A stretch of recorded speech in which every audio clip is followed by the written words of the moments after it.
What do you call a blind dinosaur? I don't know, Nick. What? Do you think he saw us? Oh. Did I do that? Nintendo. That's why Brett Favre is Brett Favre. Who is your daddy and what does he do? If you're some man, what the rock is cooking. Welcome to the 90s Entertainment Show, your podcast for 90s video games, movies, TV, sports, and much more. So here we are, episode 4. Is that right? I think that's right. Nice. We kind of skipped a few weeks, so I'm a little behind. Want to apologize for that. I went on vacation and I kind of canceled on Ryan. I kept talking about how I was the one so excited to do this. He did, and then he just bails all the time, and it's just the way he is. Completely bailed. So when it came Saturday when we were going to record, I hadn't watched Jurassic Park yet again, and there's a few other things I needed to sharpen up on. So here we are a week late. Hopefully that doesn't make us lose any listeners.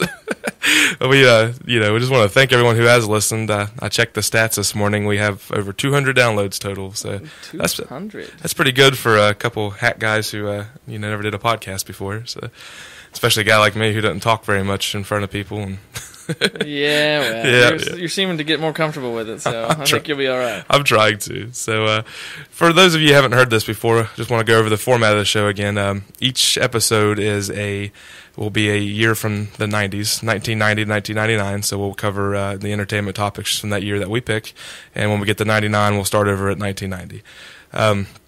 So again, we want to just thank you so much for all the fan interaction. You can check us out on Facebook at facebook.com/nespodcast. Been getting some emails at nespodcast@gmail.com. We'll talk about that later. We have a prize to give out. Have our YouTube channel, and we are on iTunes. So we really want the fan interaction. I feel bad calling it fan interaction. Let's call it listener interaction. I don't want to. I like fans. You like fans? Yeah. I'm an egomaniac, so I want fans. Yeah, Ryan likes the fans, so maybe we'll just keep it at the fans. So, I forgot to do the introductions, didn't I? I'm Nick Stevens with my co-host. This is the Macho Man Ryan Savage. We'll call him this week. I'm running out of names. I don't know. I'll give you some. I'll have to come up with some. Until you give me your real last name. So the Macho Man's with us this week, as always. I want 1,000 downloads before I give my last name. Oh, there's a challenge. 1,000 downloads, and this man will give his last name. So there we go. Want to give some shout-outs to other podcasts and stuff.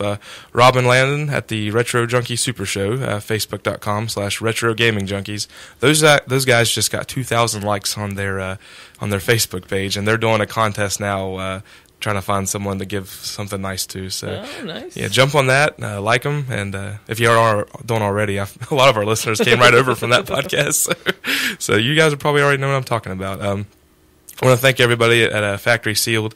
They haven't had a podcast in a while. I think they, Eric went to E3 this year, so they've kind of been on a hiatus. But Facebook.com/Factory Sealed, and they do put a podcast out. It'll be quality as it usually is.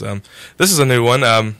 Rob from Retro Junkies and I have been talking, and we're actually going to start a little side podcast. It's dedicated to Sega Genesis and all the games from Sega. So we've actually cheated on. No, well, yeah, that's what I was thinking. I'm cheating on Ryan podcast. We'll have you on there. We'll talk about some. It's cool. all right. It's all right. You don't want to do another podcast? I have tough skin. I can handle it. I've already warned him out on the podcast. But the Facebook page for this is called the Genesis Gems. It's facebook.com/Genesis Gems Podcast. And what's crazy is our podcast, which we actually have done 3 podcasts. This is our 4th. And our Facebook page only has 99 likes. This page that Rob and I created, we've done no podcast. It's got almost 300 likes right now. I don't know how that happens, but Sega. Yeah, apparently. Sega. We put Sonic as our logo, so maybe that was the thing. And another new shout out, the NES Club is at facebook.com/the NES Club. This guy had been posting his name's Rob as well. A lot of Robs out here in the podcast world. But he had been posting some things on our Facebook page, and it's about a documentary about a guy who's going to go across America to try to find all. I don't know if it's all of them, but 700 plus Nintendo games. So that's kind of cool. He's not going to use any internet. It's going to be all yard sales, retro stores, and I guess he's funding it with his own money. They did a Kickstarter just for money for producing and everything. So check out that Facebook page. We're actually going to try to get Rob, do an interview with him on one of the future podcasts. So hopefully that'll work out. But check out their Facebook page. Maybe even, donate a little bit. And I know I put $10 in, and I get my free copy when it comes out. So, but I saw some people dropping thousands, and I was like, "Whoa, I don't feel real good." I'm going to interview the guy, and I'm only gave him $10. Yeah. So okay. Something new we're going to do in this show and going forward. We have asked some of the listeners to provide an email, whether it's based on reviewing something we're talking about, something we've already talked about, or just something general in the 90s, and we're going to pick an email of the show, and that person's going to get a prize. And you can do this just like Chris Owens did. He sent an email in. He actually sent one email in, just to make sure he got it right. He just said he was enjoying the podcast, and I really appreciate what he said in this email. He said that he appreciates the clean language, and something I really wanted to strive to do. I'm not really a dirty mouth, and neither is Ryan. And sometimes it's kind of rough listening to the podcast in front of the family and kids, and hearing the F-bomb dropped every other word. So some of my favorite podcasts, they do get a little dirty, and it's I make sure I don't turn it up around my kids. So anybody listening for the first time, this is a family-friendly podcast. We will not cuss, and if we do, we'll edit it out. Yeah. So, but anyways, Chris, he sent an email in about all of the topics that we're going to talk about today. So instead of actually reading the whole email right now, we'll just kind of add it to the listener response. But Chris has won himself a copy, and just kind of in the theme of 1993, a copy of the Sega Genesis game Jurassic Park. So we'll mix the game and I actually just ordered it off Amazon. So I'm gonna get with Chris. Hopefully he'll give me his address. If not, I guess I'll keep it. But yeah, I want to thank you, Chris, for that, and we'll read your little parts of the email throughout the show. Okay, so we had three topics: a game, a movie, and a TV show. I was kind of telling Ron before we started, I didn't feel as excited about these three as the other ones. You picked them. I did pick them. I can't get blamed for that. I think I just kind of forgot, especially, we'll kind of just go over real quick. We did Mortal Kombat, the console versions, Jurassic Park, and Power Rangers, the TV show. We're going to talk about Mortal Kombat first. And, right off the bat, when I played Mortal Kombat as a kid, I felt like it was an awesome fighting game, and my parents were kind of clueless about the controversy, so I got to play it anyways. And the console versions, I don't, unless you typed in some crazy code, there wasn't any blood, so I don't think it was really that bad. But so Mortal Kombat. Did you have any early childhood memories? Kind of like you, I thought it was a great game. I remember playing it quite a bit. I was always Sub-Zero. That was the guy of choice for me, but. You just remember playing, nonstop, either with friends, with myself, just enjoying it. It did not seem quite as fun, here recently when I played it, as I remember, as a kid. Yeah. As far as that goes, I was always allowed to play. I don't think either my parents knew or I think it's funny that it was controversial when, now when you look at video games now, how if Mortal Kombat was controversial, then, it's wild. Yeah, dived into a whole new era here, obviously. But and I think can easily answer the question that we always ask, did this game hold up well? I don't think it did. I can't remember if this was the first game that had the weird animation, like with actual real people. Yeah, and that kind of, I know there was a couple other games like Batman, some awful games, I'll tell you that much. There was a Batman and Robin game that they did this kind of with real people. I don't even know, there's a name for it, but those were awful. I think Mortal Kombat did it a lot better. It was a little bit more fluent, but it still kind of looks stiff when you see these little movements. But I remember seeing this game, just to kind of go back to my first memory.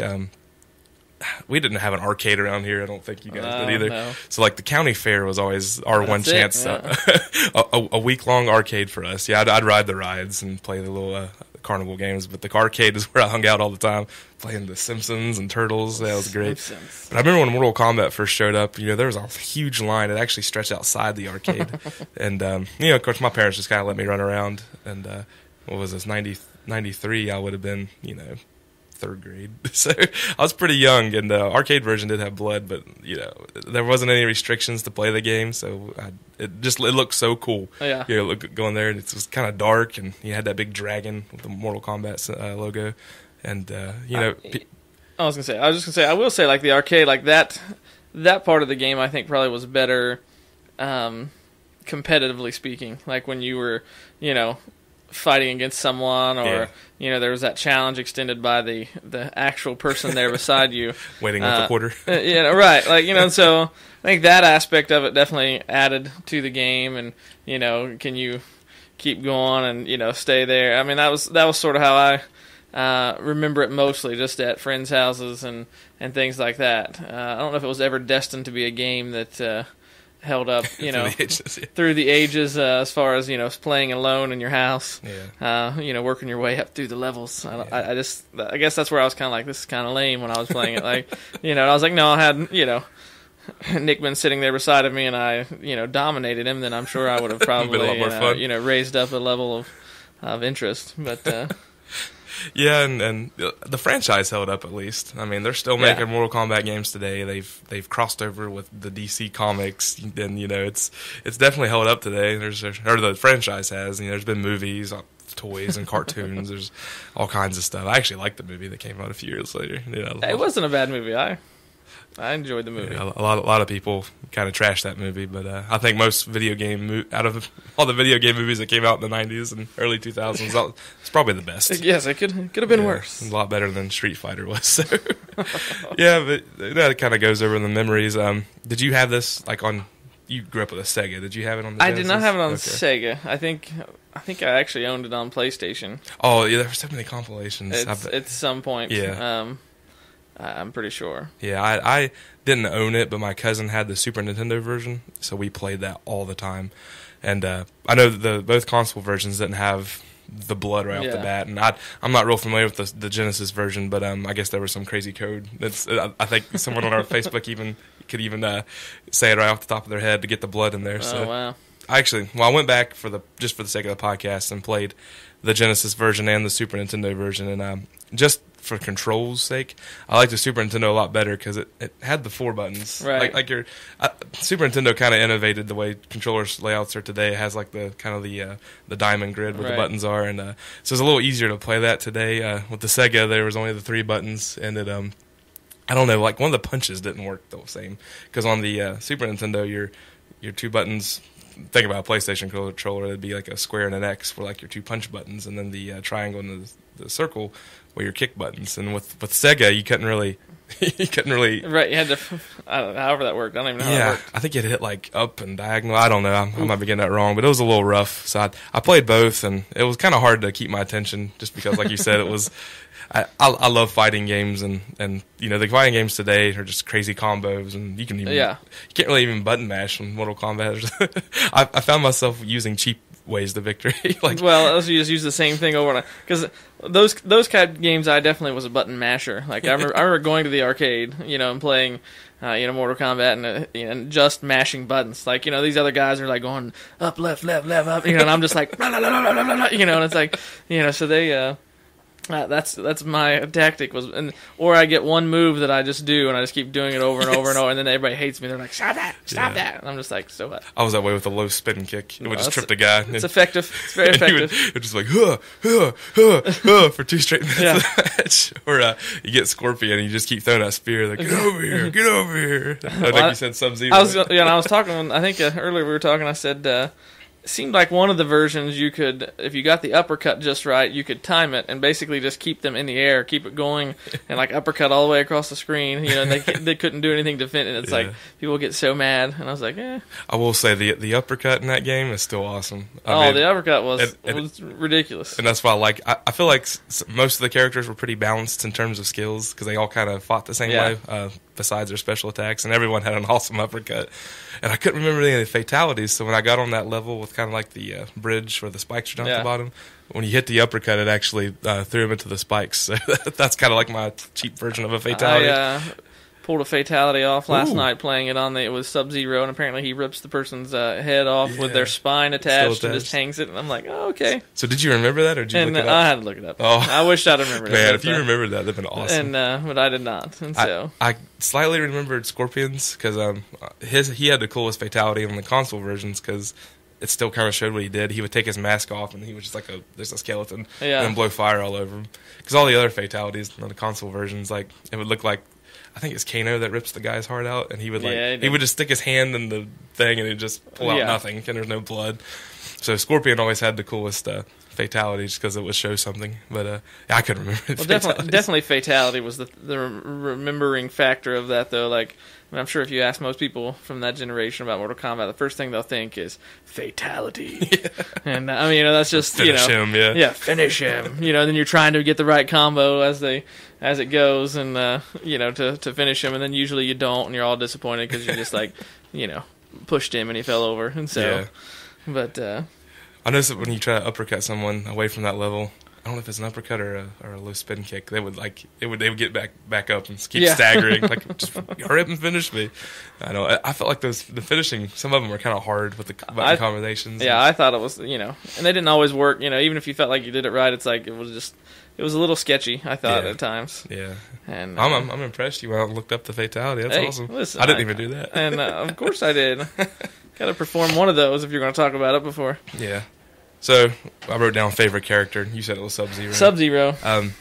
For me, I really like Johnny Cage, and I think a lot of it stems from because I like this character so much in the movie, just that cocky movie star. He was good in the and the split into the groin punch. That's just my favorite move in that game, and I couldn't pull it off on the Sega version. I think that's why I was getting me so mad. And I know in the Super Nintendo version, it's just a few buttons and you split, and because I know you can just do the split and it won't actually punch. You got to do another button combination to do the groin punch. It was always fun to do that. The guy bends over, stand up, big uppercut. Just keep doing that.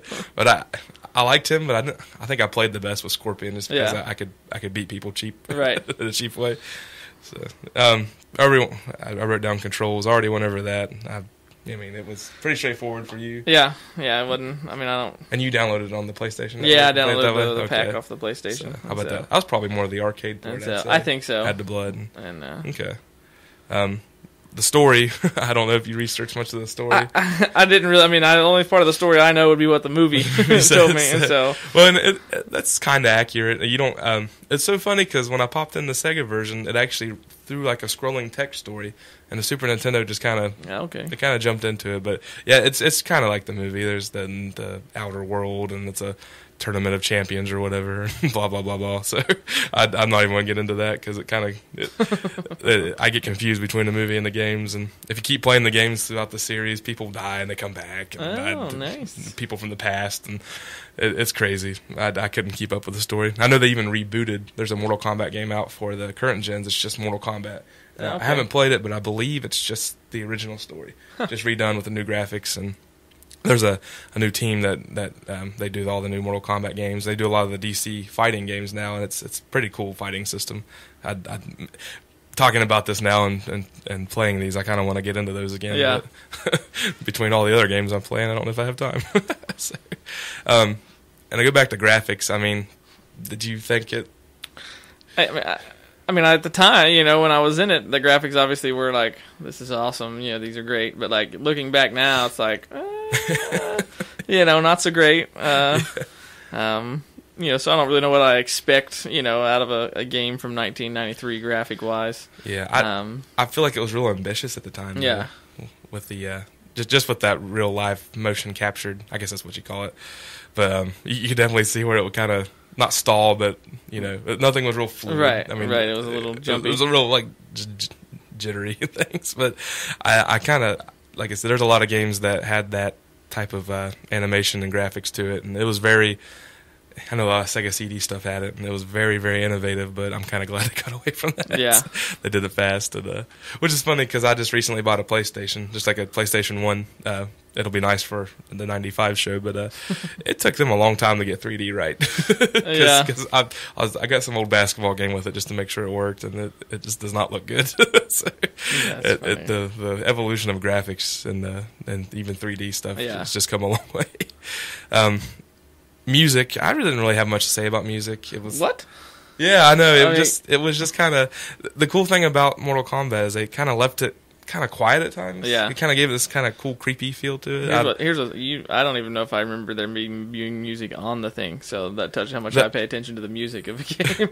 the only music I can really remember is the character selection screen. Yeah, it's got like this, I don't know, like this cool tribal vibe to it. I don't even. It was really cool. I can always remember like the sound effects of picking your and then of course you got the guy that's voicing and narrating it all, which is actually Shang Tsung, the boss, and he actually, whenever you pick some guy, he's like Scorpion, right, Sub-Zero. I love that. And when he would, of course, your uppercut was it? They say excellent. Yeah, that was great. Excellent. What's awesome in the second Mortal Kombat, one of the developers actually comes up in the screen and goes, "Toasty." I don't know if you remember that or not. There's some weird story behind that, but the voicing thing was always cool. There wasn't a lot of voice acting in games at that time, and I know Sega really hit that hard with their voice talk or sports talk, baseball and basketball, football. So, but I thought that was cool. And I think when you fought Shang Tsung, if it was at one of those levels where he's sitting on a throne, maybe he's not there anymore. I don't know if that's one of the newer games or not. But, I didn't play that long or that far. I wasn't that skilled with Mortal Kombat this go around. Yeah, of course he's the guy that can turn into everybody else in the game. And in Mortal Kombat 2, you can actually play as him, which I just thought. But you got to remember all the button combinations to turn into people. Then you got to remember all the button combinations to do their special moves. So it's just like, that's exhausting. But yeah, I didn't really have much else to say about Mortal Kombat. It's definitely it was a huge piece of controversy. Sad to say I didn't really look up a lot of the controversy. I remember it being on the news, but I also remember my parents not really caring. Yeah. Because when we brought home the console version, like I said, it was just no blood. And I know they edited a lot of that. Right. I'm sure that helped spawn a lot of the ESRB ratings that we see today. T for teen. And, right. I'm sure that it was groundbreaking on lots of levels probably, at the time. I'm not sure that it's, yeah, and a super classic of people are going to jump back on. I'm sure there are fans out there. Sorry if you're a Mortal Kombat fan and you're like, this is the greatest game ever. We're not listening to this podcast And like I said, it was solid. Like with a lot of games like that, I think the fighting a real life person, competition is more fun than just playing against a computer. Yeah. Is how I feel a lot of times true. with games like that. And the game that kind of came out beforehand and kind of competed with Mortal Kombat, of course, was Street Fighter 2. And the thing with Street Fighter 2, I can actually go back and play it and enjoy it a little bit more. 'Cause of course it's got your animation with the hand-drawn sprites and everything. And of course a lot of games are trying to go back to that style now, but it's still pretty fluid. And I can, of course, it kind of introduced the all the half circle rotation for the Hadouken. That's a staple in all fighting games now. And it's I downloaded that on Xbox Live. I had some free credit, just the original Street Fighter 2, and it's still I can play that a lot better than I can Mortal Kombat. But unless you have anything else to say, we'll get into the listener responses. I want to read what Chris Owens, the winner of the email of the week, just like you can be the email of the week. If you email us at nespodcast@gmail.com, we will pick our favorite and we will send you a prize. So be encouraged to do that. He's the one that had the code, right? He wrote on his email, MK from Mortal Kombat, he says, ABACABB. If you had a Genesis in 93, you knew this code to unlock the blood in Mortal Kombat. He says, to this day, I still don't know how I ended up getting this game from my parents, other than that they didn't know this code existed and thought it was just a generic fighting game. I always preferred Mortal Kombat over Street Fighter, and it was because of my time spent with the Genesis version of the game. I would play 2-player by myself just so I could practice and see the fatalities. This game really doesn't hold up over time, but I will always remember the excitement of Mortal Monday when this game was in every magazine and grocery store, and I would sit in the aisle and read each and every one of them while my mom shopped. So that's cool. I mean, he kind of hit it on the head. Other than liking it better than Street Fighter, but like you said, it doesn't really hold up today. Right. But it's definitely got a very important part in video game history and fighting game history. If you're into the real strong blood and gore and violence, a lot of games follow that suit. But I've been playing one of the newer Tekken games, and it was funny about Tekken, when you hit someone, it always just kind of showed like this red firework, and it still does that. So thanks, Chris, again for that email. We really appreciate it. And again, everyone else who wants a chance to win something, do what Chris Owens did and send us an email. And he wrote about the next 2 topics as well, so we'll read those. Let's see what the next listener response is. Scott Goldsberry, who's a local friend of ours. Scotty. Thanks, Scott, for listening. He said he enjoyed the show, and we appreciate that. You never know. Maybe he'll want to pipe in one day and talk about something from the 90s. But he just says, I remember having to sneak and play this game at the neighbor's house. My parents did not approve of this game at all. So for the parents who actually... We're parenting and caring, I guess. I don't know. Well, I hate to say that and offend, but... But what video game did that until then? Yeah. I mean, none of them really. So, I mean, there was no ratings. So, I'm not saying my parents were bad parents. I don't think my parents would have known. Yeah. I could have, sold them on any video game I wanted because it was just, a video game that they didn't know anything about. Atari was their console. My dad played Atari, I think, and so. Yeah. White pixelated blood. I don't think that would happen. So, but yeah, that's true. I just, as the PlayStation came, and I remember playing Resident Evil. My mom didn't like me playing that because I played it right in front. I loved Resident Evil. It scared me to death. But we'll definitely do. Yeah. We can probably do a whole show on Resident Evil. I won't go into that. I got all kinds of great memories. Alan Hinman, he says he played the crap out of this game. He said, "I used Scorpion. Come here." Yeah. I guess. Come over here. He says he wants to dust off his cartridge and play all the memories. Yeah, I don't. I wonder if you did play that, Alan. Let us know what you think. Did you think it held up over time? I'd love to have the cartridge. I looked for the cartridge at the flea market and couldn't find it. So. Our buddy Rob Luther says, I still remember the controversy over this game back in '93, and because it was all over the news, my mom had actually heard about it and forbid me to play it. Guys, I'm not proud to admit this, but I played it anyways and loved it. I played the Sega Genesis version the most, so I guess I have to pick the Genesis version by default. I was a sucker for Scorpion. He was the favorite, wasn't he? Yep. Well, yeah, I mean, it was just, you get those two ninja guys, and it's funny how that trend happens. Fighting games always have two guys who are very similar. Yeah. Ken and Ryu in Street Fighter, and that's kind of funny. Maybe they just got tired and didn't want to build a new character.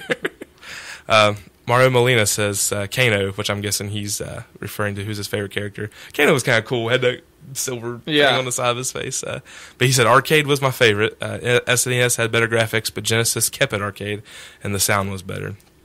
I think a lot of Genesis games, they say the sound's better.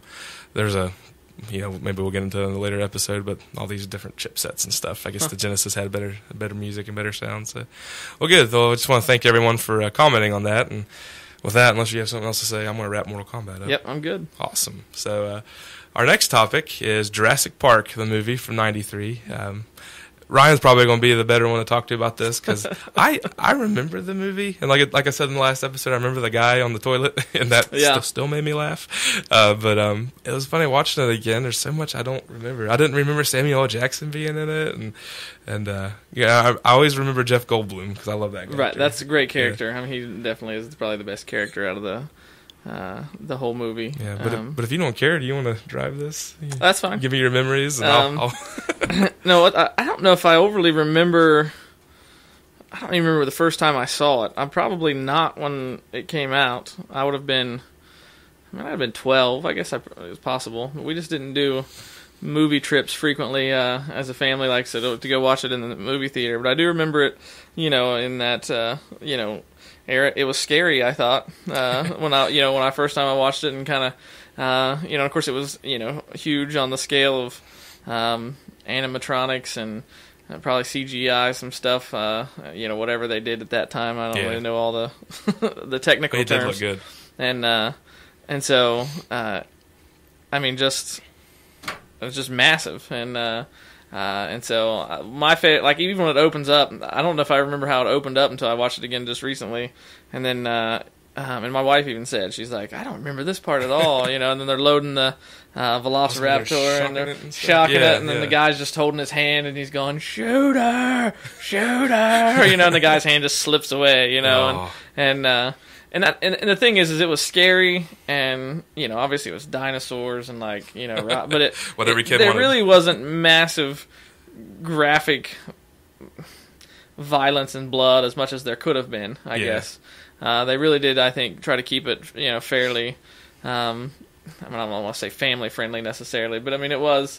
I think there was an appropriate audience there that I think some younger generation could watch it and not be necessarily terrified or that sort of thing. My kids watched it, or my son watched it with me. He wasn't this scared? time. He wasn't scared. He's 7, but he thought it was cool and wanted to watch it, and so I thought that was good. Yeah, speaking of family friendly, what do you call a blind dinosaur?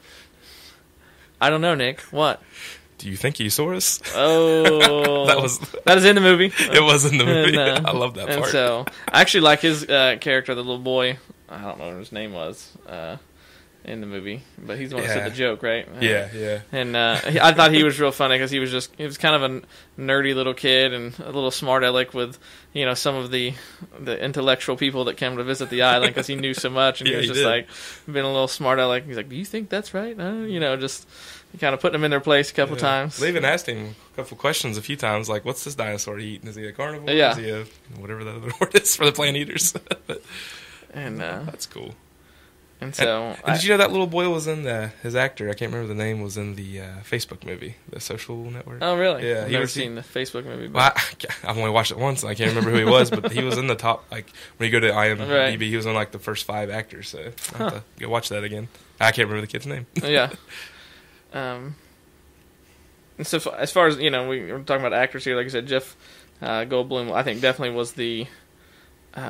He's just cool. Right. It was a cool character. Like, it was just that character of, like, just calm. Even though he really wasn't, like, you could tell he was kind of supposed to be, like, that nervous, anxious guy, but yet anytime something went down, he was just kind of like, he got, ran off to help the children, and have the T-Rex chase him, and it, like, flipped him into the bathroom.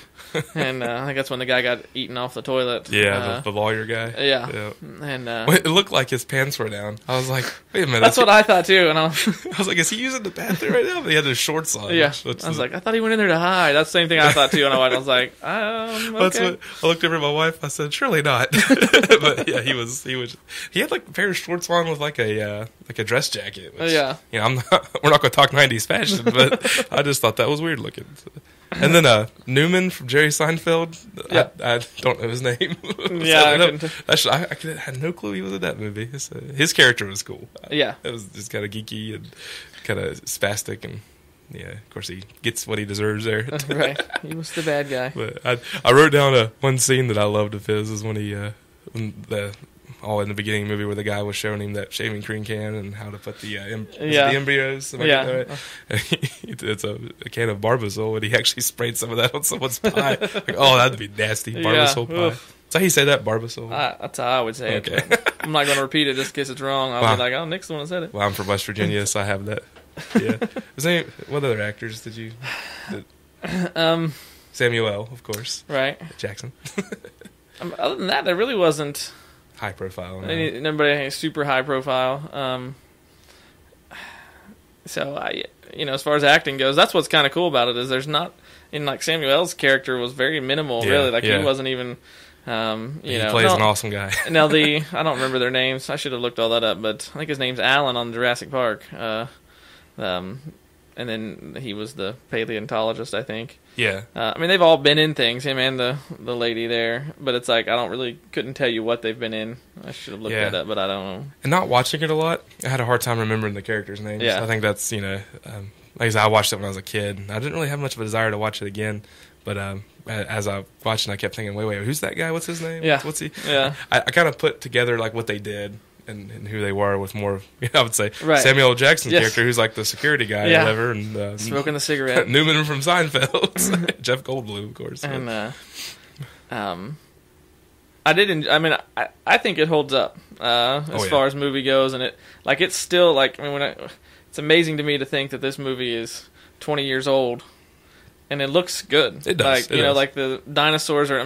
There's dinosaur movies out there that are cheesy now, and you look back and you're like, oh wow, But the effects are top notch, even I think for today. And somebody said they're coming out with a new one. Really? Isn't there 3 already? There's 3 already, and I think my wife told me that she IMDb's most movies that we're watching. Yeah, I think we do too. That she said that the 4 was coming out. I think it's Spielberg. He's always he's doing always, something. That's cool.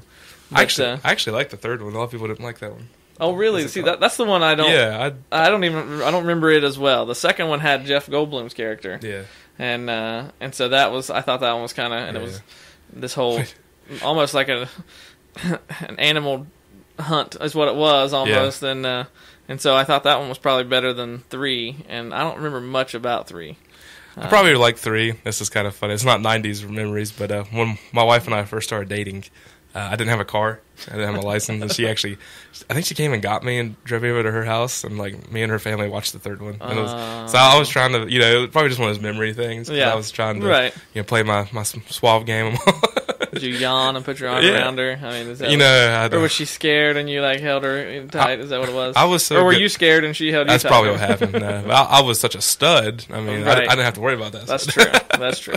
But yeah, I guess maybe that's just a memory. I can't even remember the second one, but I remember trying all the video games out, and that's another thing. The budget on this film I'm sure it was huge, and the merchandise that came out of that, the shirts and the games and everything else. I'll say that I don't know if it's solely off the first movie, but there's a Jurassic Park arcade game where you kind of get in and you sit. Oh yeah.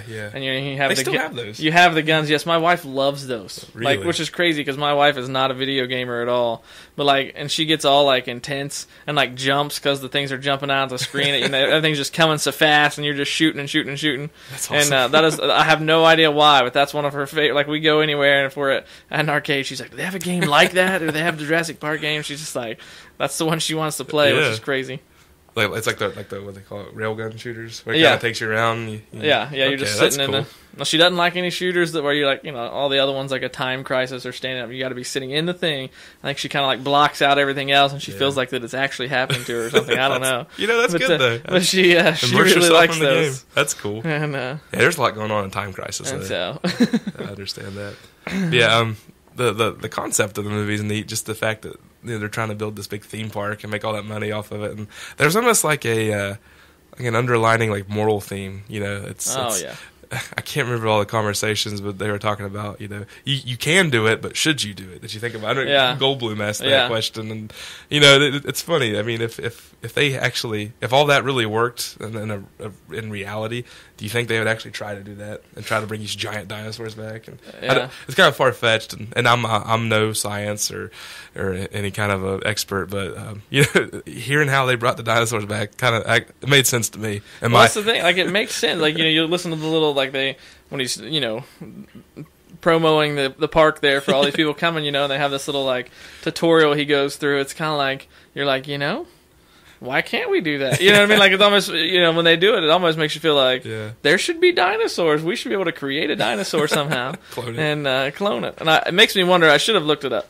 So I probably shouldn't even talk about it since I didn't bother to look it up. But it makes me wonder when the whole cloning controversy really kicked off. If that was... that could have been then. Right around the mid-'90s or whatever I remember they were cloning a sheep. I remember that when I was a kid, and that was a big hoopla. I don't remember when that was exactly. But clearly that technology was somewhat in the beginning, because, obviously, I think they based probably a lot of this movie off of some of the scientific fact. Yeah, well, they have to. Because it's not a far-fetched idea. Sometimes, people make movies and it's based off some wild, crazy notion that's not even remotely close. But this sounds like a fairly legit scientific approach, whether they could do it or not. But it sounds legit anyway. Yeah, and like I said, I'm no expert, but I was thinking, hey, that sounds like it could work. Yeah. But I thought that was cool. The whole mosquito thing and pulling out DNA from. That got deep. And I felt the movie was a little bit slow and kind of picking up. You didn't see a dinosaur for a while. The beginning was cool, but I did like how they explained it. It's probably not something I'd rewatch a lot, but maybe once every other year or something. I'll definitely watch it again now that I remember some of it. No, I did read that, of course, the raptors were the big dinosaur that kind of was chasing them, and they were so smart and fast. And I did read that they really made them bigger. Actually, a raptor is probably only about the size, height-wise, as a human. Really? And so, definitely they wouldn't be quite as daunting if they were these little human-sized, because they probably made them about twice the size of a human, I would say, for the movie.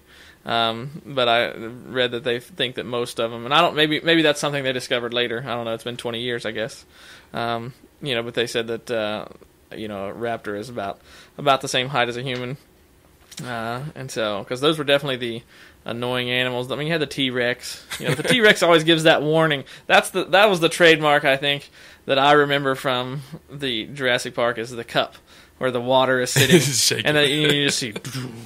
And then the water just is rippling, and then there's the moment, and I thought she did look terrified. It was a funny look. The the little girl, the blonde hair girl. I don't know what her name was in that either. This is a great podcast, by the way. And so, but here they're sitting there. They got back to the main thing, and they were all like, eating all this food and da da da. And then she sees like this dinosaur in the background. Her face is just priceless. Like her eyes are just huge, and she just like freezes up. I thought she handled that pretty well. Yeah. And yeah. And what's hilarious is I told my wife she needed to come on this podcast because she said she remembered, and I don't, I'm just taking her word for it. So if anyone out there says this is false, it's my wife saying it. But whenever the dinosaur the T-Rex was trying to get into the vehicle they're in, and that glass came down on top of him, she said she saw some documentary that glass wasn't supposed to break, and when it did, the kids' screams were real. It wasn't like an acting thing. So like they kept it in the movie because it was.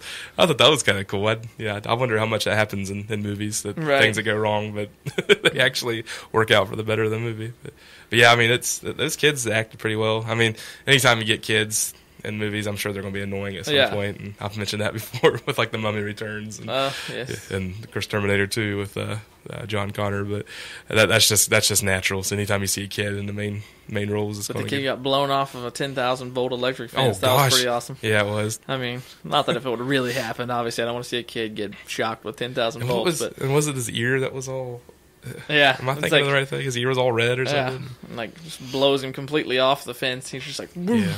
Now that I couldn't remember that part, so that was real stressful because they kept cutting between that scene and the scene where she was a paleontologist. Too, right? Or she has a fancy name, and she was trying to turn all the electric on. It was just like. But it turns on by segments, so then he's climbing down and she's hitting all his buttons, and you're just like, oh gosh, no.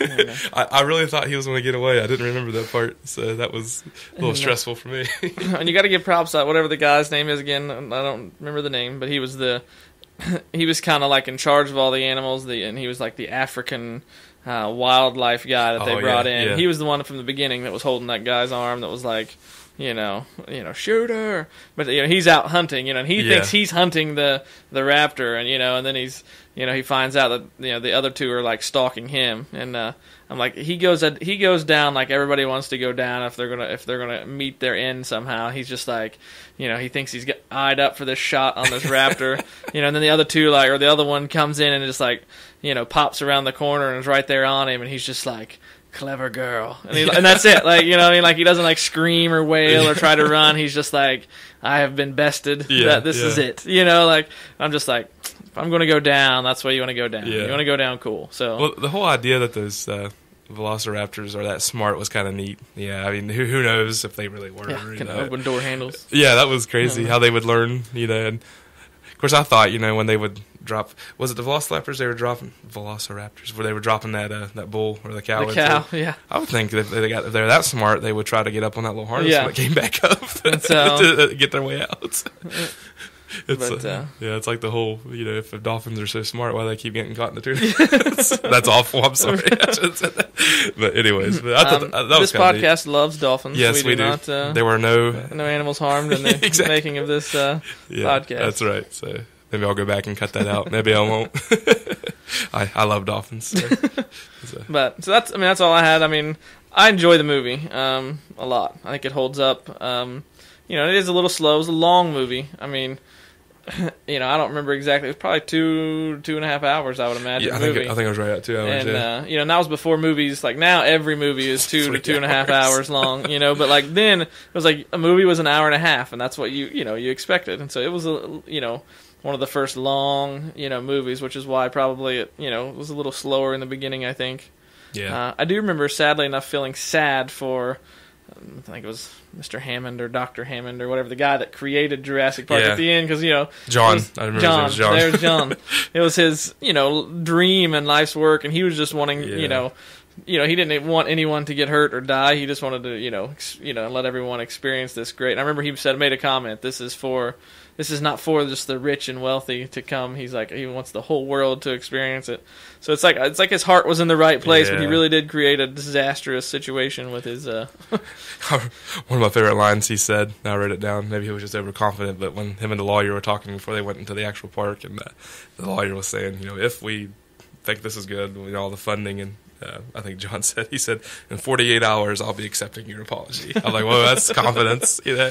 And so, It definitely didn't go the way it was. yeah, I don't think he had to get an apology from him, but Yeah, because he got ate off a toilet. yeah, that was the guy, the lawyer. And so the reason all the dinosaurs got loose was because Newman's character, like, let all the security go down? Yeah, Okay. shut down all the fences and Okay, that's what I zones thought. My son was running around a little bit like crazy Yeah. during it, and I thought that's what happened. So, and so yeah, he was kind of got what he deserved, the spitter dinosaur. yeah, the spitter. I can't remember what it was called. I don't know if they even ever told. It was just so funny. It's like, oh, cute little dinosaur. It just kind of kept following him, and then the neck thing popped out. And then it was in the Jeep with him when he gets back. Yeah, he sits in. And it got, Yeah, it was in the Jeep, and you're like, whoa. So, that was kind of cool. I mean, not cool, but yeah. So, yeah. What else did I have? Oh, I was going to make a comment. I love the scenes. I don't think they use cigarettes enough anymore in movies, but the scenes where they're real close up with Samuel L. Jackson's face and the cigarette's just burning away. Yeah. It's just hanging there, sometimes just like off his lip, you know. Yeah, Just like, well, it's down to the butt. I don't even know that he took a puff half the time. So, yeah, they probably can't do a lot of cigarettes. I can't believe you just said they don't use cigarettes enough in movies. They don't use cigarettes enough. And, they probably can't. And so we had this comment the other day. Somebody was telling me they used them in Andy Griffith, so why can't they use them nowadays? It's good enough for Andy Griffith. That's good. And, Andy Griffith. Oh, if too bad that wasn't in the 90s. I do a lot on that, but yeah, he was. I always liked Samuel L. Jackson. Of course, I was always expecting him to turn around and be like, "Well, I'm not going to say that." Yeah. He had a signature phrase. That's I'm sure if you know Samuel L. Jackson, you know the phrase. It was not used in this movie. I'm pretty sure. And I do not use that. I was going to edit myself, but just for the sake of family friendly, I won't do that. His signature phrase was not used. Yeah. And what else did I just want to write down a few miscellaneous notes. Oh, the Triceratops poop. That was nasty. Oh, nice digging through the massive pile. Yeah. I'm not quite sure what's wrong with this dinosaur. Let me dig through that 10-pound thing of crap over there. Like, oh, that's nice. Like, I felt like they could have done a better analysis. Yeah. Well, I wouldn't have done that. But that was she just went right in. She just went in. Well, it was funny. She put those gloves on, but if you look real close, it's getting all over her legs. I'm like, anyways, what else did I write down? And cigarettes. Yeah, that was really about it. Of course, our nice joke. I'm gonna tell that at work tomorrow. Oh, you get right ahead. I love the cheesy jokes. That'll be. It's better when it's delivered by a 10-year-old. I'll just say that. I'm sure it was. Oh, that's the thing. I think it makes people uncomfortable when you tell them cheesy jokes like that. They're all like, "How do I laugh or do I not?"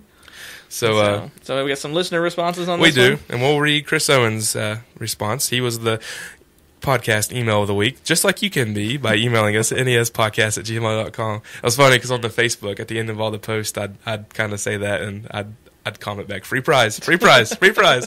So we got a few emails, and I'm hoping to get some more. But Chris did a great job. Of course, he complimented us, which is a good thing. Give us some brownie points, and you can get a free prize. But about Jurassic Park, he says, "This is the first movie I remember seeing in a theater with my best friend without our parents. We sat in the front row and thought everything about the movie was so awesome that I'm pretty sure we went back and saw it a few more times. Even as a kid, I knew this movie was something special and not just another film, and it's just as spectacular of a movie today as it was in '93. I can watch this movie today and still get chills the first time they show the Brachiosaur, I guess I'm pronouncing that right. It's not Brachiosaurus, with the soaring theme music playing. I didn't recognize that. I'm usually the music guy. You are the music guy. I'm going to go back and hear that.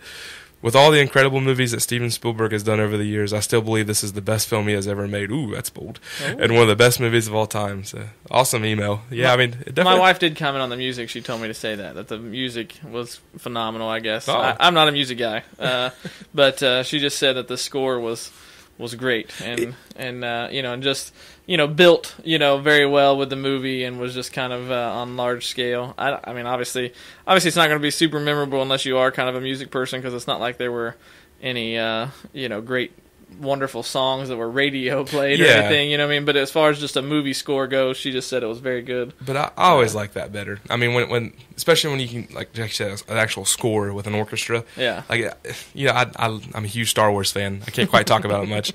The only real Star Wars thing that happened in the 90s I probably won't talk about because it was episode 1.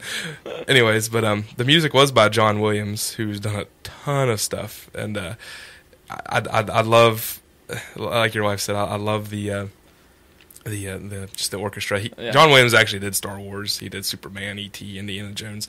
So anytime you see that name associated with it, it's going to be good. It's going to be some cool music, and I love hearing that. You know, and it's cool to have radio tunes and bands do stuff, but the actual scores with the orchestras. I mean, that's a good point. Maybe your wife needs to come in here and get some. We'll just let our wives take over one day. We should. My wife's always like. I think they make fun of us a lot though. If they did, it would be like a total like.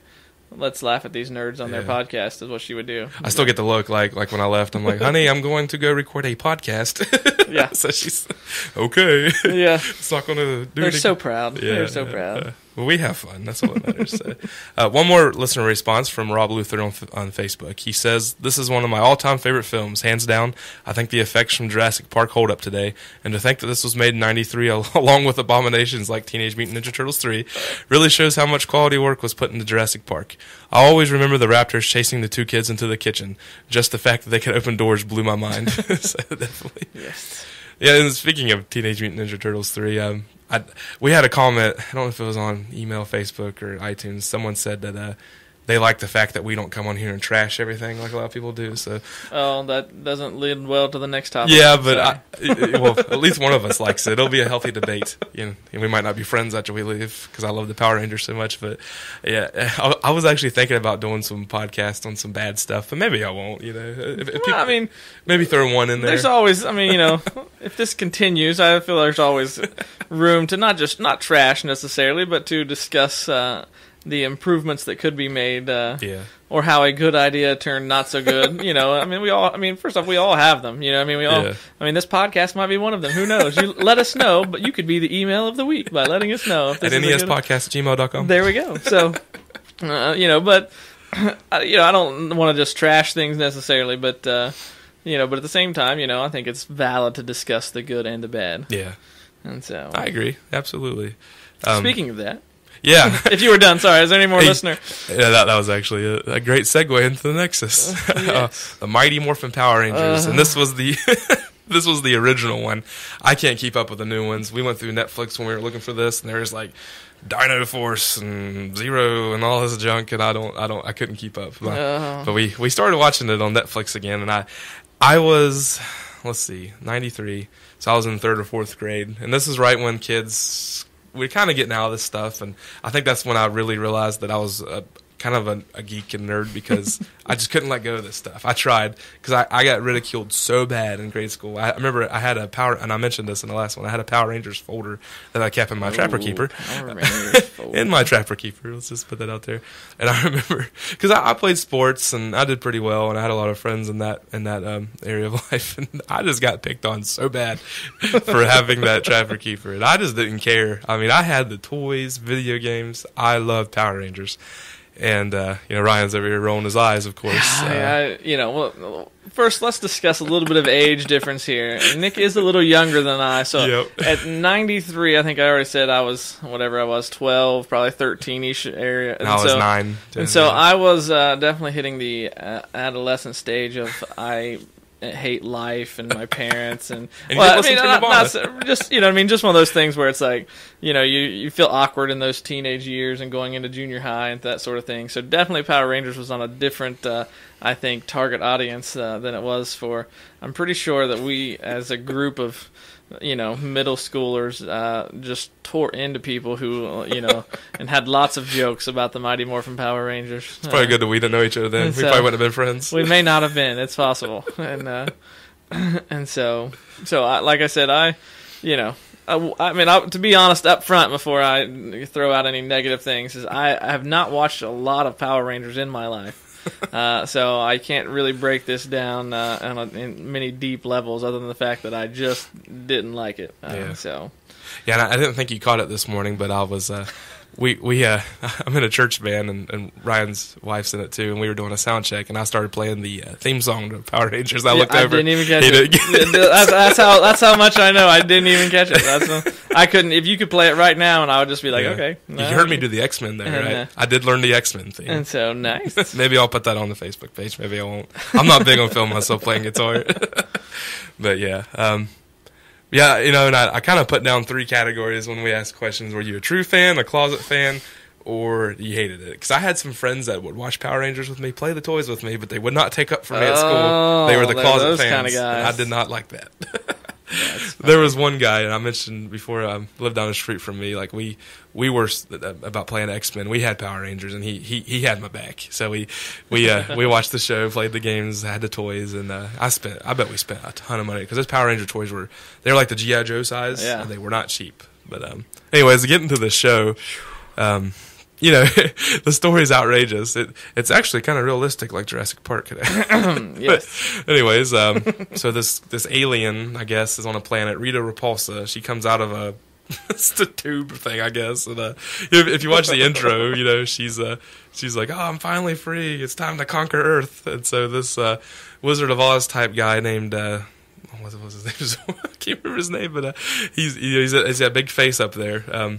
He tells that Alpha 5, the little annoying robot, that we need to recruit some teenagers with attitude. Zordon. Yeah, I was going to say Zordon. Well, there was the bad guy later on when the movie came out called Zed. I always get those two names mixed up. Zordon, okay. So anyways, they go to this. I basically always call Power Rangers. It's like Saved by the Bell with martial arts and aliens. So like you go to this. No, you're not doing that. Can't try Saved by the Bell. You are not putting Saved by the Bell in with Power Rangers. I'm sorry. Never again will I mention that in this sentence. But anyways, so you got these teenagers. A couple of them are martial artists. So one guy's he's a dancer, and you got Amy Jo Johnson, which is probably my first crush as a kid. Oh. She's like a dancer, ballerina, and then you have the nerd. He could hardly fight in the beginning, and then you have Trini, who they did a really good job at diversifying. You had different races and different cultures and everything. And so, but they were just these random teenagers that get this assignment to put on these battle suits and have these battle Zords, they call them. Such cool battle suits, I might add. They were, just rocking. It was, I went back and watched this with my son. We watched probably the first whole season, and he loved it. And, and looking back, it's pretty cheesy, but I see why I loved it. Yeah, I mean, it was fighting, it was monsters, it was huge robots, Japanese themed, and I loved it. And I was going to ask you what your favorite character is, but you're not going to be able to answer. I will not be able to answer. Like I've got nothing. I love Zach the Black Ranger. He did all these cool dance moves, and he was all into hip hop and stuff, or the hammer pants. And what's hilarious is so you're saying you have an alter ego hip hop person? Yeah. Is that? Oh yeah. Oh, yep. Nice. No. What's awesome? I've seen some YouTube videos of some of the Power Rangers getting together at Comic-Con, the original ones, and they have a like a sit-in thing with them. And my wife's actually talked about wanting to go to Comic-Con. Wow. I would be in that panel. I would be in the Power, and I would standing ovation to those guys for shaping my childhood. There you go.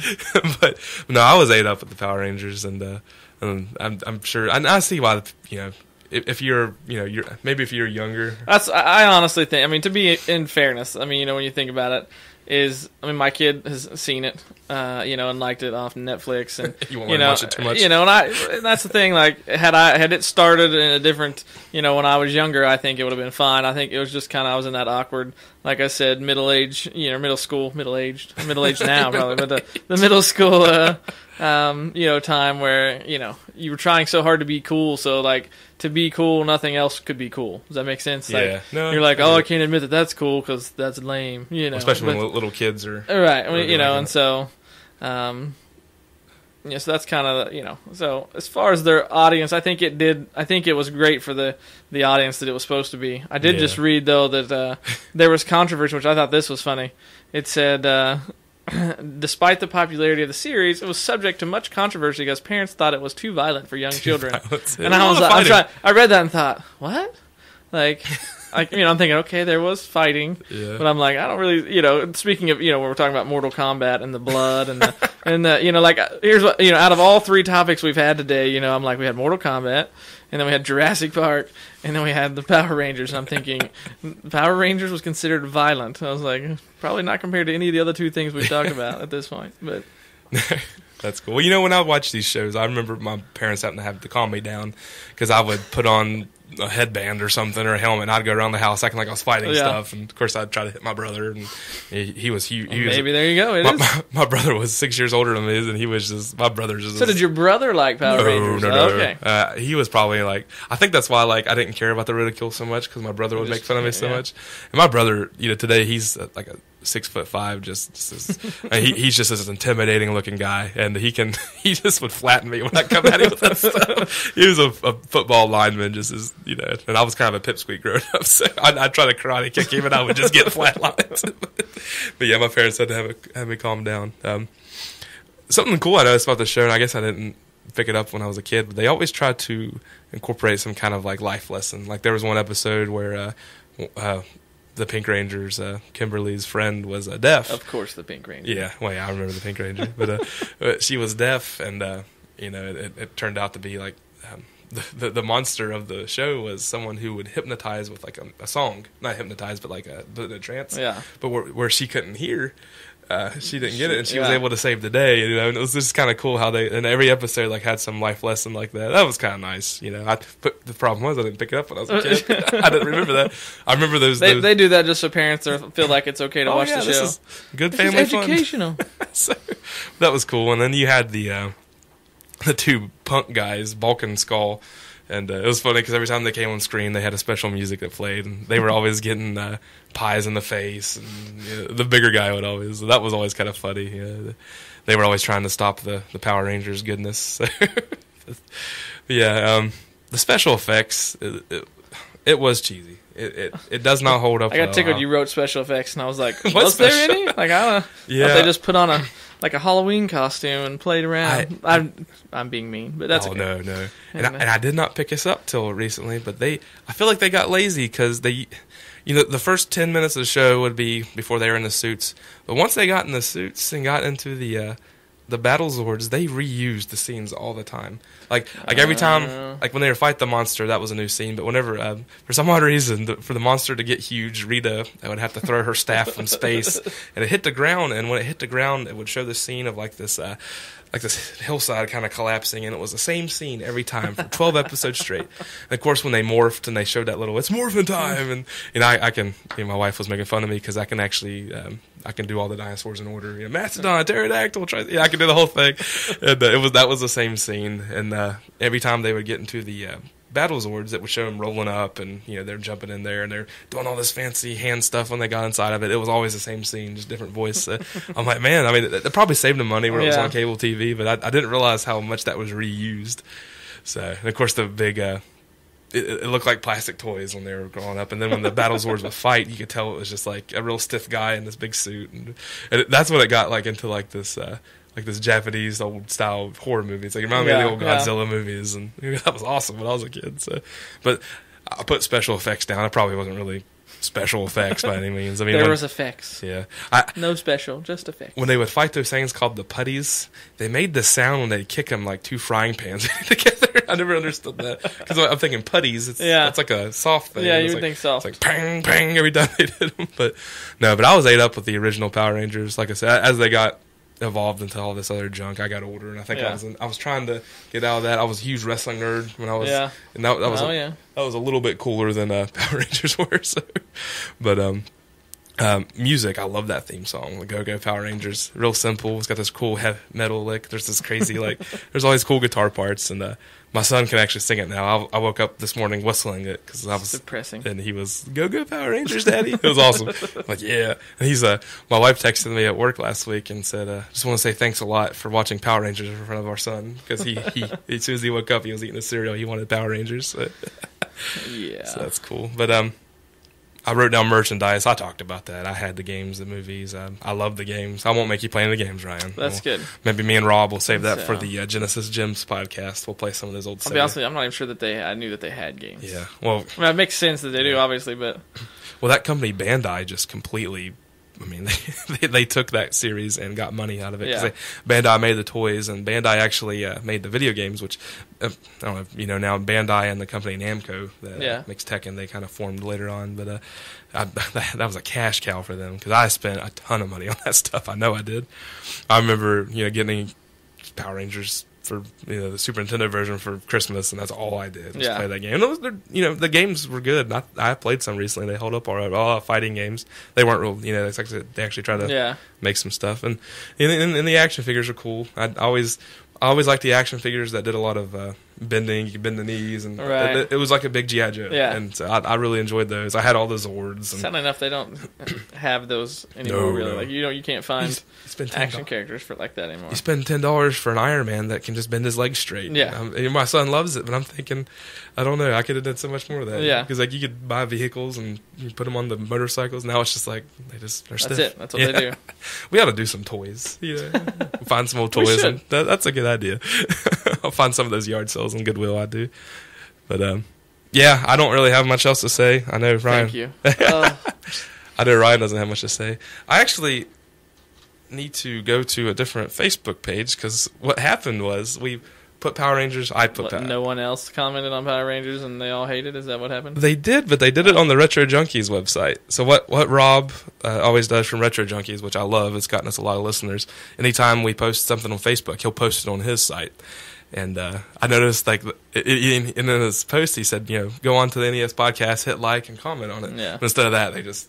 And I probably would too. Yeah. I don't want to go through all the steps, but most of our listener responses are on that Facebook page. Before I go to the Facebook page, I want to read Chris Owens, who was the email...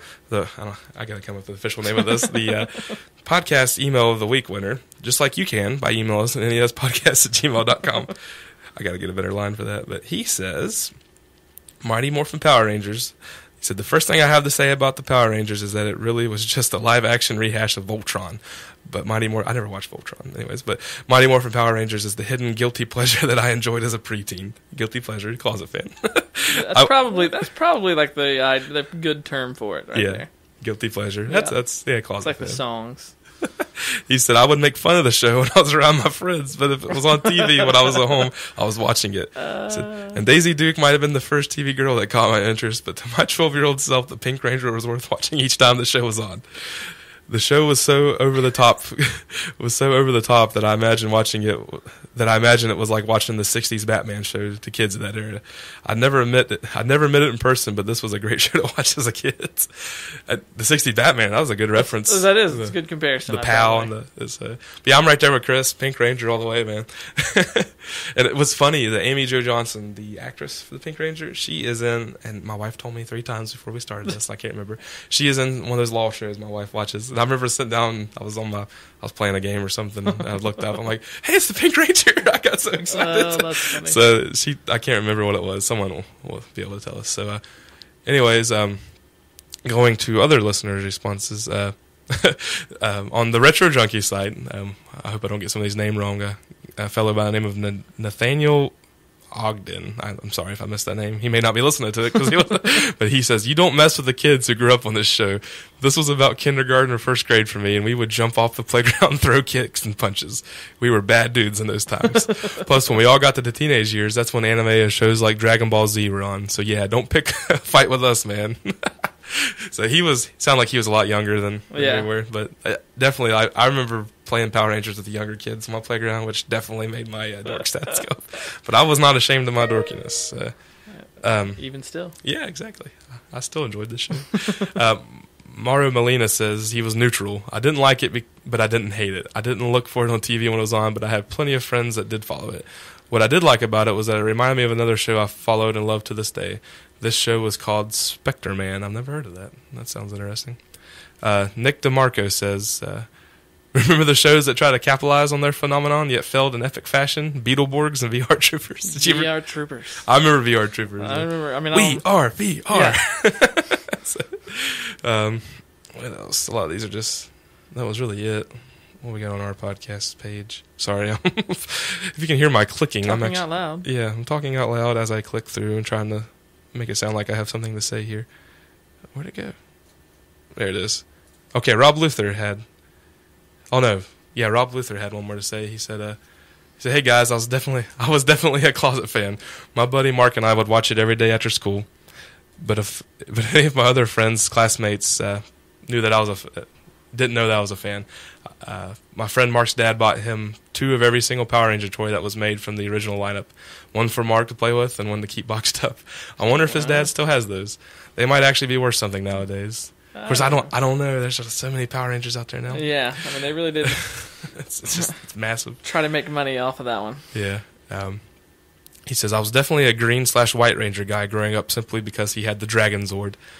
The only thing that ever bothered me as a kid was how, even then, I could tell how phony the show's effects looked. I think they use a lot of the same cutscenes, exactly. Yeah, exactly like I said, in each episode. But hey, as an 8 or 9-year-old kid, I was willing to overlook it. Since the Ninja Turtles had been canceled, Power Rangers and X-Men were all I had. So, yeah, the green and white Ranger, that was a cool part of the show because the Green Ranger wasn't part of the original lineup, and he actually was introduced as like an evil guy, and the actor who's the Green Ranger actually has fought in some MMA contests. So he was, I believe, he was actually in the suit. I bet he gets made fun of. Oh, probably. Well, I watched. If you go out there and type it in, his name's Jason David Frank, I believe. And if you type in that on YouTube, you can watch his fight. He owned the guy pretty well. So I think that was his only fight. But I had read when I looked him up that he's coming back. He kind of always had appearances on the other Power Ranger shows I had heard, and he's got like more time than any other person. I guess he's coming back. I don't know if he's suiting up or not. But I don't know if there's a new one starting. I'm probably gonna get that wrong, but so that's kind of cool. He's really stuck with that show. That's really all he's done outside of that. When I looked, he's done some other things, but. No one else really went on to much except for that Amy Jo Johnson who's doing that crime show. So, but with that, we'll put Power Rangers to rest, Ryan. Thank you. I know you didn't have much to say there. I didn't. I held back. I mean, obviously, I did not care for it, but you did good. I'm proud of you for not making me feel too bad when I quit the podcast. So, all right, with that, we're gonna shut things down here soon. I haven't picked anything for '94. We were thinking about doing The Sandlot, but I think that came out in '93. Oh, so, yeah, no way.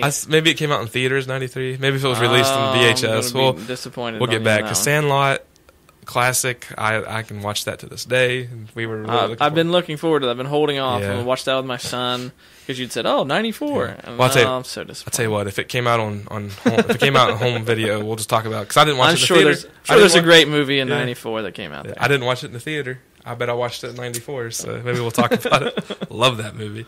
And we also just want to, again, promote. We're going to promote the Facebook page. It's facebook.com/NES podcast. Please, please, please email us, just like Chris Owen did. And he won a free copy of Jurassic Park for Sega Genesis. I thought about maybe we should sign those, but just in case they don't think that's that big of a deal, I don't want to ruin their new cartridge. So and this is feedback, if you do win something, Chris, if you're listening and you want us to sign it, we will sign that for you. So not that it's worth anything with our 200 downloads, but yeah, give us a review. Like I said, you can email us anything 90s related or a review or any topic, nespodcast@gmail.com. Check out all the other sites we mentioned, Retro Junkies, The Factory Sealed, and the new podcast that Rob and I are going to start in July called Genesis Gems. And the plan was to kind of bring some other people on board episode to episode. So, Ryan, we talked about it. If there's a Genesis game you'd like to talk about, we'll jump on the Skype and we'll do that. So, like I said, it's already got more likes than our Facebook page. I told him, I said, I'm going to have to make you an admin so you can promote us. Oh, yeah. But anyways, I don't have anything else. I think that's it. That's it. We went on. Looks the timer here 71 minutes. So it's a nice, fun podcast for you if you're driving a long drive to work or cleaning the house while you listen to the podcast. I don't know. It seems like everyone I talk to listen to podcasts do it at different times. And I actually I farm. I listen to when I'm riding the tractor or mowing the grass, and so. I don't farm, Ron. We're actually very different. It's kind of. It's a good friendship. It's good. I think Ryan showed me a tool one time and said, "Do you know what this is, Nick?" Anyways, you can now change the thermostat in your car. So I can change. Yeah, Ryan showed me. You are welcome. That was nice. There's a lot of haters in my life that didn't think I could change the thermostat in my car, and Ryan showed me, and I did it. So there you go.